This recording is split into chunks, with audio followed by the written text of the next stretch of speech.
Today on Locked On Canadiens, we talk about picking up Chris Tierney off of waivers, what is going on with Kirby Dach, and tons of mailbag questions. Locked On Canadiens, your daily podcast on the Montreal Canadiens, part of the Locked On Podcast Network, your team every day.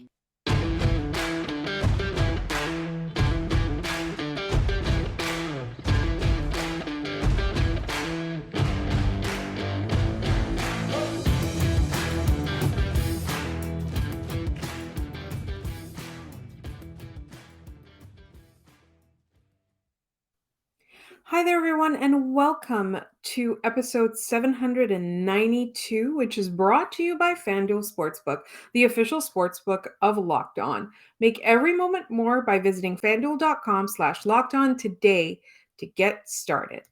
My name is Laura Sab, also known as the Active Stick, and as you can see, my co-host Scott Matla is off on vacation, and we wish him a safe trip and a wonderful rest. I'm flying solo right now, and I think before we dive into the mailbag questions, we should talk about picking up Chris Tierney off of waivers, as well as the Kirby Dach situation, because they are clearly related. So earlier today, the Canadiens, I'm recording this on Thursday night, the Canadiens released some medical updates. One of them was concerning, and I'm going to read it word for word. Forward Kirby Dach won't join the team on the road in Philadelphia. Dach was earlier diagnosed with a non-COVID related illness that has sidelined him since February 16th. Through the course of further medical evaluation and testing, it was determined that the illness-like symptoms were related to a lower body injury. Kirby Dach's medical situation is his business. His health situation is his business. We are not entitled to know what's going on, although obviously in sports it's customary to inform fans of what's going on, inform the public of what's going on. But the fact that it's continuing to drag on this long was already kind of a concern. Didn't seem like they really knew what was going on, or it was dragging on a little bit. And then today, the Canadiens picked Chris Tierney off of waivers from the Florida Panthers. And that to me, I mean, obviously it's not a clear replacement in terms of, provide what he brings to the team, but needing another body up the middle, that's the part that's concerning to me. I can see what the Canadiens are doing. There was somebody available on the waivers, so they picked him up. He's not a terrible player. He's just kind of some guy. I also, for whatever reason, have a visceral reaction to anybody that's even associated with the Ottawa Senators. So there's that. But I just think that it's kind of like, I understand the insurance, that the picking up the body is insurance. I want to know what's going on with Kirby Dach, and I want not I want to know what I want to know, that he's going to be okay. Like, that's what I want to know. In terms of the others, obviously, it was Armia, Weidman, Edmondson. They're kind of day to day or week to week. The one thing that I'm kind of worried about is just there's really still no update on what's going on with Sean Monahan. That's also a concern for me. So I do think that, we have talked about the Canadiens not being as transparent as they could be with this kind of thing.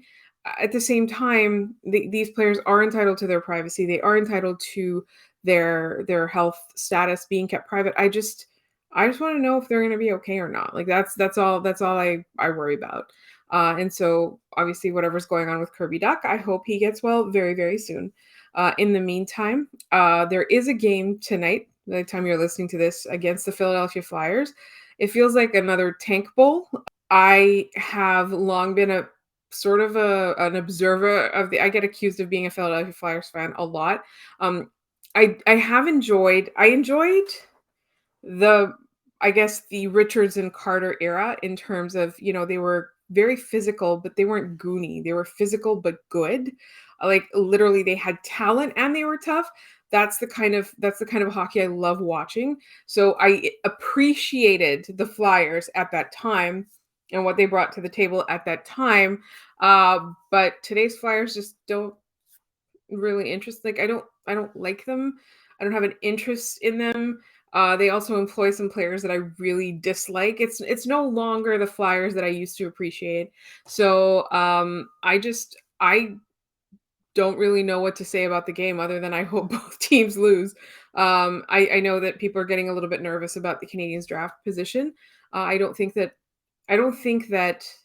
it would have been reasonable to expect to get the first overall pick, 2 years in a row. It just it's not a thing. It's not a likely thing. So I think we kind of have to be content. And if they can get into that top 5, I'm gonna be happy, but I think we kinda have to be content with just kind of they're gonna be hovering around 6 or 7. They're it's a step above last year. It's a step forward from last year, which I know it's not what we want. But at the same time, and this is something that a listener has requested, and we are going to talk about sleeper picks that are available in that 5 to 10 range, maybe even 5 to 15 range, depending on where the Panthers end up. Um, we talked prospects with the wonderful Hattie Kalakash yesterday, but there wasn't enough room for that. So obviously, either Scott or myself will bring on more, or both of us will bring on more public scouts to talk about this kind of thing and to talk about some sleeper picks, to talk about who Canadiens fans can be interested in that might be available where the Canadiens draft. And I don't think I understand that perspective. Sometimes I see a lot of despair in our comments, in our mail, like despair that the Canadiens aren't going to get another game breaker like Fantilli or Bedard. I think that it's a long shot for lots of teams, but teams are able to take high picks, not necessarily the top 2 picks or top 3 picks. They're able to take high picks and get solid teams out of them. So personally, I'm not too worried, but I kind of get it. I kind of understand. So I want the Canadiens, if they're going to lose, at least make it fun. That's all I ask.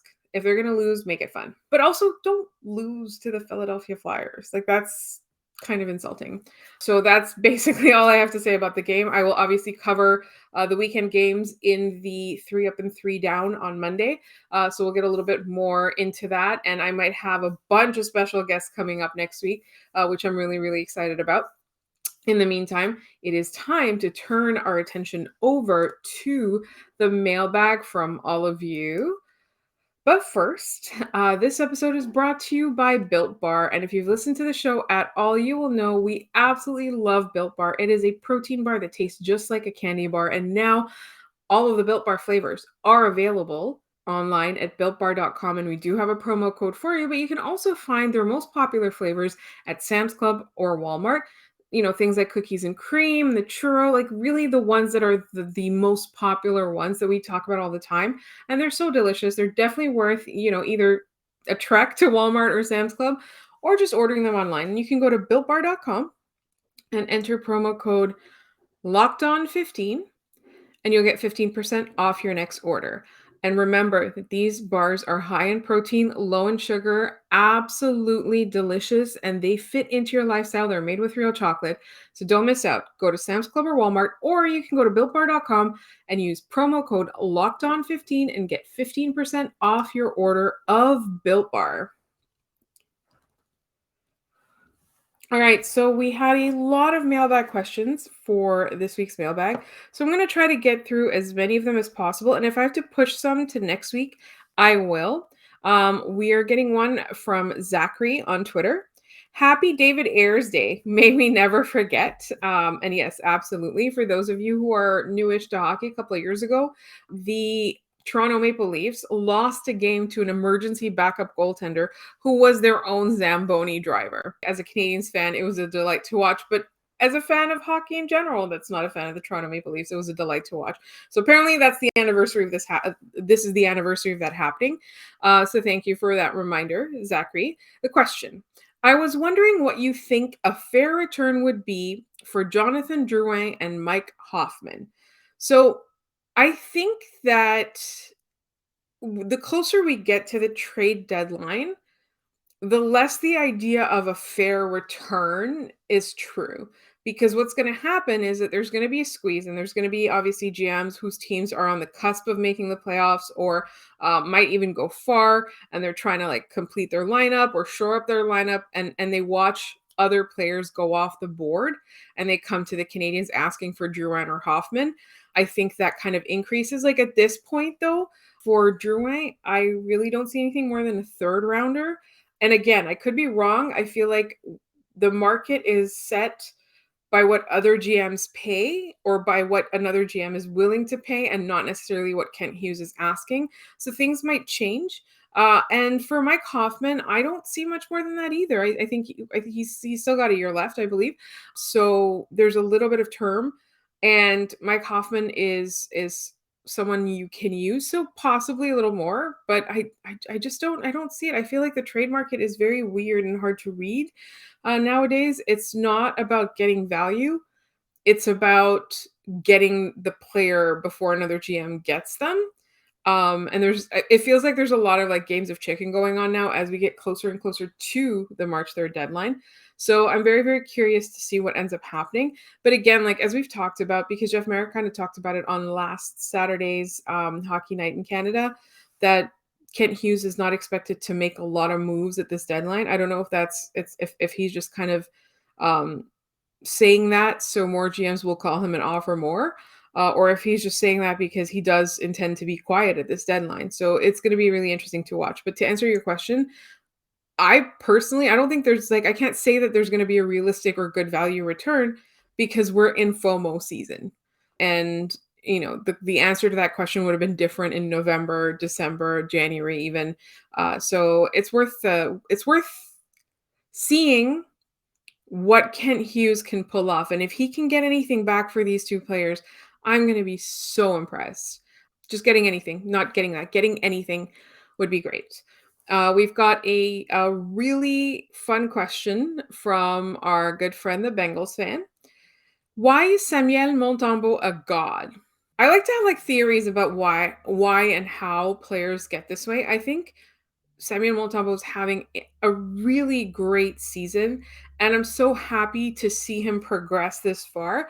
We're going to get another goalie related question in a second, but I think what's really happening is that he's being given the opportunity, right? Like the Canadiens picked him off of waivers for a reason. Is that the net in Florida was pretty crowded. There wasn't really a place for him. And even last year, he seemed to kind of be an afterthought with Jake Allen being injured. Carey Price, we knew, was long term out. Jake Allen had a lot of bad luck with injuries. And then Caden Primo was supposed to take that step up, and he didn't. And so Samuel Montembeault was just kind of like that, the guy that he's just the solution to a dearth of goaltenders. But having a role, not having that wrist injury, and having potentially just better coaching staff around him is really bringing out more in Samuel Montembeault than I ever would have considered possible based on his play last season. So I do think that, I mean, I know this was kind of a rhetorical question just for fun, but I think you can't help but be happy for the guy. I think that's pretty much it. So we got another question. This was also in the Twitter DMs, and this was really fun. I was complaining about the Hall and Oates goal song in Toronto. I just don't feel like it's a goal song. Like it just isn't, like it's not like it's a bad song or a good song or anything. I just think that a goal song should go harder, if that makes sense. And so our friend Daniel H on Twitter asks, if you could choose the Habs goal song, would you change it or not? And if we could, what would we change it to? I'm very, very partial to old school, like quote unquote hard rock songs as a goal song. And I would love that in Montreal. I know it hasn't happened in a while, but I don't know. Anything by AC/DC, I think, definitely. And I'm aging myself very, very, very dramatically there. But that's a goal song I would want for any team, any hockey team. I feel like there should be more rock goal songs. And I think it has to do with the atmosphere. Like I think that's the problem that I have with the Hall and Oates goal song. Is like the hockey games don't feel like the atmosphere for a Hall and Oates song. But I hope their dreams do come true. Actually, I don't. I really don't hope that the Toronto Maple Leafs dreams come true. So we've got a question from Hank on YouTube. Which goalie do you see Montreal trading in the offseason, and which goalie would you like to get in return? I think that at this point, they're probably going to lean towards keeping Samuel Montembeau. I know that sounds crazy, but that's not what I would have said at the beginning of the season. I don't think that it would be a goalie for goalie trade. I think the Canadians will give up prospects or assets. I know the name Devin Levi comes up all the time. That's definitely. I don't know if it's smoke or if it's Habs fans wishful thinking, or if it's smoke that's coming from the Canadians camp. But that's the name that I'm sensing the Canadians will target. Whether they get him or not remains to be seen. But in the meantime, I have so many more mailbag questions from all of you. You really came through for me this week. So that's all coming up in literally just one moment. Okay. Right. So earlier this week, Scott and I talked about the Canadians' basket of favorite things, like these charity baskets that they're auctioning off, and we chose some players where they were auctioning off favorite things to benefit the Montreal Canadiens Children's Foundation, and we went through some, and this question is related to that. But first, I wanted to say that our friend Jay Foster from Locked On Blue Jackets told us that when he was in Columbus, David Savard, currently a Montreal Canadian, one of the things that he had in his basket was dinner for two and no qualifications.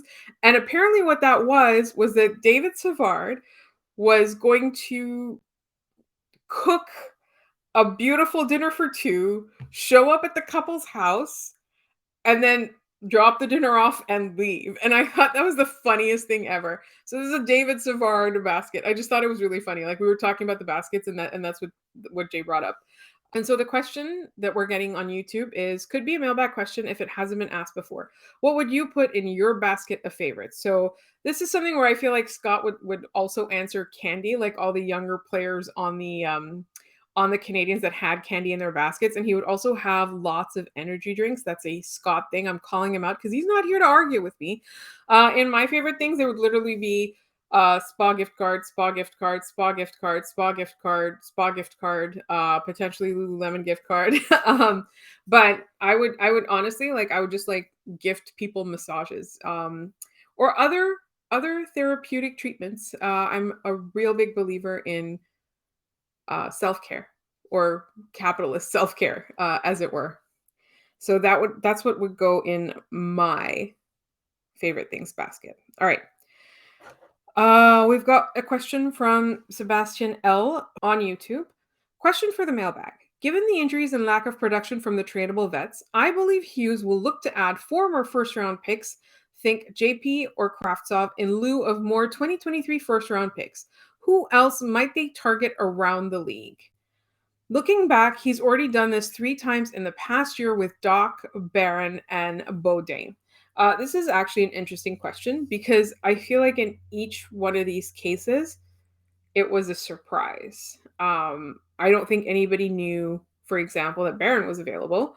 Uh, Certainly, even though it hadn't worked out in Chicago with Kirby Dach, I don't think anyone expected Chicago to give up on him so fast and not even ask for a king's ransom in return.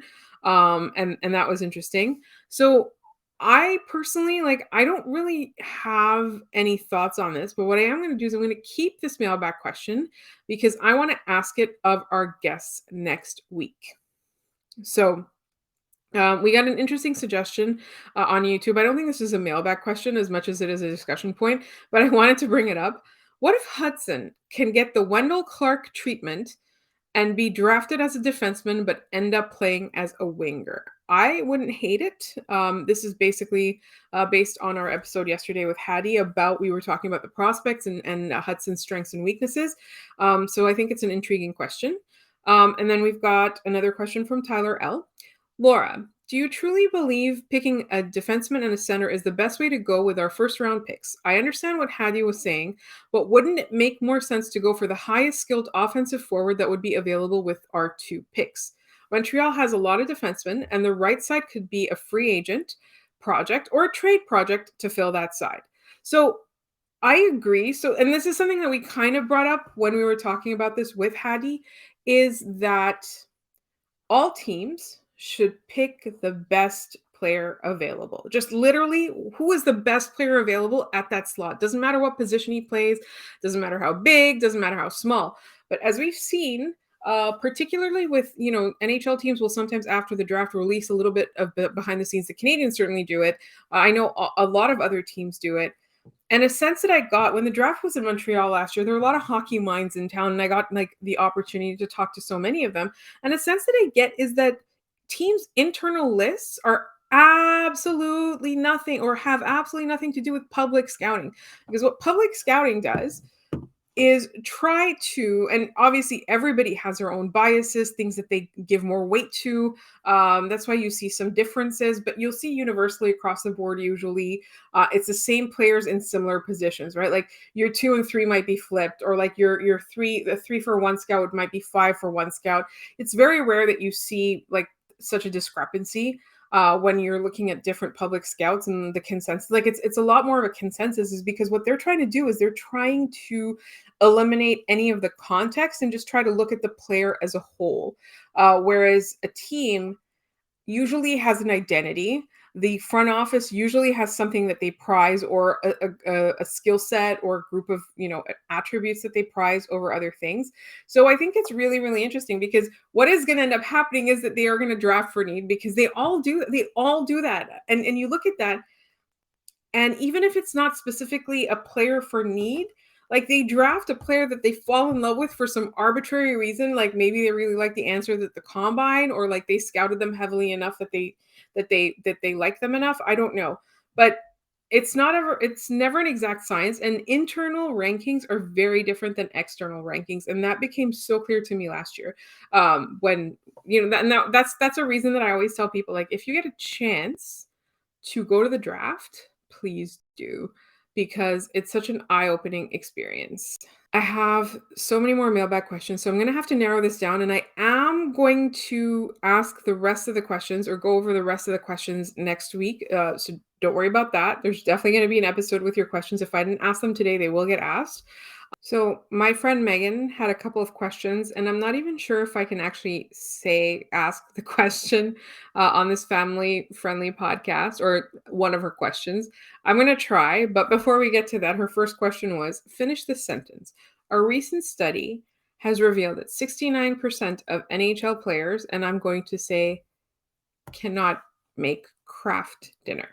Listen, it's not out of the realm of possibility. If you've ever hung out with enough hockey players, which I have not, but lots of people I know, obviously in the hockey world, have come through hockey, it's not out of the realm of possibility that they would screw up a craft dinner. Megan's next question is, which is the funniest? Taylor Hall versus boating exams, Jamie Benn versus fill in the blank, or Milan Lucic versus hockey? Now, I'm going to say Milan Lucic versus hockey because I know this is going to bite me in the butt, and the Canadiens are going to take on Milan Lucic next week in the trade deadline. I fully expect this to happen, and so I'm trying to by answering this question in this way, I'm trying to get used to this possibility, or socialize myself to the possibility of Milan Lucic wearing a Montreal Canadiens jersey. Our nemesis, I was going to say our good friend Will Chris, our nemesis, like since day one of the show, we've been around for almost 4 years. Since day one of the show, Will Chris has been our nemesis, and he's got a couple of questions for me. Question 1. Would you rather have nationwide high-speed trains or a Habs Stanley Cup win? So I'm going to be a weasel about this. The Canadiens already have Stanley Cup wins. They, in fact, have 24 Stanley Cup wins. So I'm going to go for the nationwide high-speed trains, because that would be so great for Canada and North America as a whole. Due to the weather today, I think this is a great question from Will. What is the correct amount of snowfall to wake up to in the morning, and how much would that amount change based on whether you need to commute to work that day? I live in Montreal. We have one of the best, if not the best, snow removal in North America. So for me, I love crunching in the snow. I like a good 10 centimeter snowfall. And I my life is a hybrid work life, so it's not too bad.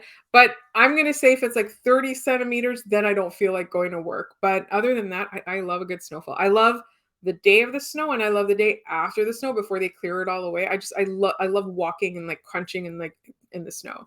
So, well, that's That's my answer. Another question.